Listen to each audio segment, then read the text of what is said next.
Shiv Sena party రాష్ట్ర అధికార madam ఈ రోజు జరుగుతున్నటువంటి ఎక్కడ చూడండి తెలంగాణ హిందూ దేవాలయం మీదనే జాబులు జరుగుతున్నాయి. హిందూ దేవాలయ విగ్రహాలనే పగలవుతుండ్రు.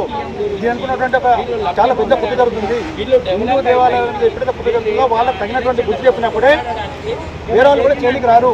వాళ్ళకి కష్టమైనటువంటి శిక్షలు పడకపోయేసరికి హిందువుల యొక్క చింతన వాళ్ళు చూసుకొని వాళ్ళు మితిమీరిపోతుండ్రు. రాబోయేటువంటి రోజుల్లో ఎక్కడ ఏ యొక్క గుడి టెంపుల్ మీద ఏ యొక్క గుడి మీద దాడి జరిగినా శివసేన పార్టీ చాలా తీవ్రంగా ఖండిస్తుంది. దీన్ని రాష్ట్ర ప్రభుత్వం కూడా చాలా సీరియస్గా తీసుకోవాల్సిన అవసరం ఉంది. దీనికి వెంటనే దీనికి ఒక స్పెషల్గా ఒకటి కమిటీ వేసి మరి ఎందుకు జరుగుతున్నాయి, ఇప్పుడు దేవాలయాల మీద ఎందుకు జరుగుతున్నాయి, మరి ఇప్పుడు ఉన్నటువంటి మీద జరగలేదు, మధ్యలో జరగలేదు, హిందూ దేవాలయం ఎందుకు జరుగుతుంది, దీనికి కుంభకోణం ఏంది, దీనికి చరిత్ర ఏంది, ఎందుకు జరుగుతుంది అని హిందువుల యొక్క బలహీనతలు తీసుకొని ముందుకెళ్తుంది. ఎందుకు ఇంకెందువల్ల హిందువుల యొక్క సహనాన్ని వాళ్ళు సైన్స్ చూస్తుంది. వాళ్ళు హిందువులు సహనాన్ని కోల్పోయినప్పుడు ఎవరు కూడా ఇలాంటి యొక్క పొరపాటు చేయరు.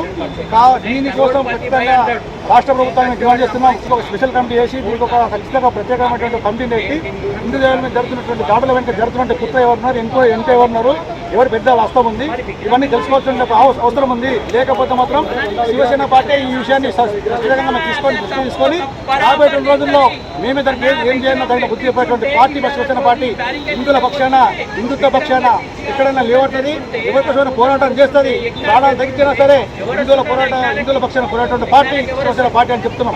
రాబోయేటువంటి రోజుల్లో ఎక్కడ హిందువుల మీద దాడి జరిగినా, హిందూ దేవాలయం మీద దాడి జరిగినా ప్రసక్తి లేదని చెప్పి ఈరోజు యొక్క మీడియా పరంగా మేము తెలియజేస్తున్నాం. జై శివసేన.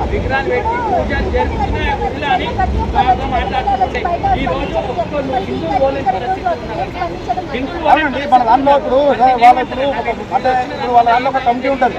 అదే పలానా రోజు నాడు ఇప్పుడు ప్రతి ఒక్క శుక్రవారం రోజు అంతా కలుసుకుంటారు, ఒక ప్రోగ్రామ్ చేయాలని పడుకుంటారు.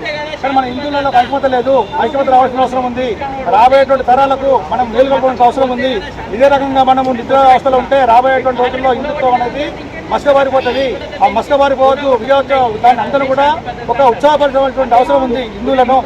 ఇదే రకంగా ఉంటే రాబోయే రోజుల్లో హిందుత్వం అనేది ఉండకుండా ఇంకా వేరే దానికి వెళ్ళిపోయే పరిస్థితి ఉంది. కాబట్టి ఇప్పటి మనం అందరం కూడా బలంగా ఇద్దాం, హిందువులందరం కూడా ఏకదాటి వేద్దాం. కులం, మతం, వర్గం అన్ని కూడా పక్కన పెట్టేసి మనందరం ఒక హిందువులమైనటువంటి ఒక భావన ముందుకు వచ్చినప్పుడే మన యొక్క దేవాలయాలను మనం రక్షించగలుగుతాము. మనం పొద్దున్న వేస్తుంటే అమ్మవాళ్ళకి పూజ చేస్తాము, దేవులకు పూజ చేస్తాము. అలాంటి దేవుల మీద అంత ఘోరంగా తండ్రిందంటే దీని అనుకున్నటువంటి గుర్తు ఏం జరుగుతుంది, దీని అనుకున్న పెద్ద అస్తమైంది ఎవరున్నది కనుక ఖచ్చితంగా దీన్ని బయటపెట్టాల్సిన అవసరం ఉంది. లేకపోతే రాబోయేటువంటి రోజుల్లో చాలా పెద్ద ఎత్తున తెలంగాణ స్టేట్లో ఎక్కడ ఏ ఒక్క గుడి మీద దాడి జరిగినా కానీ ఊపుకునేటువంటి పరిస్థితి లేదని చెప్తున్నాం ఖచ్చితంగా.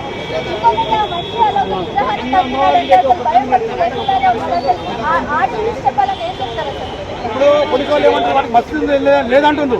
మరి మసీదు లేదన్నాడు, మరి దేవుని అమ్మవారి విగ్రహాన్ని తన్నవలసిన అవసరం వచ్చింది. వేరే దాన్ని చేయొచ్చు కదా.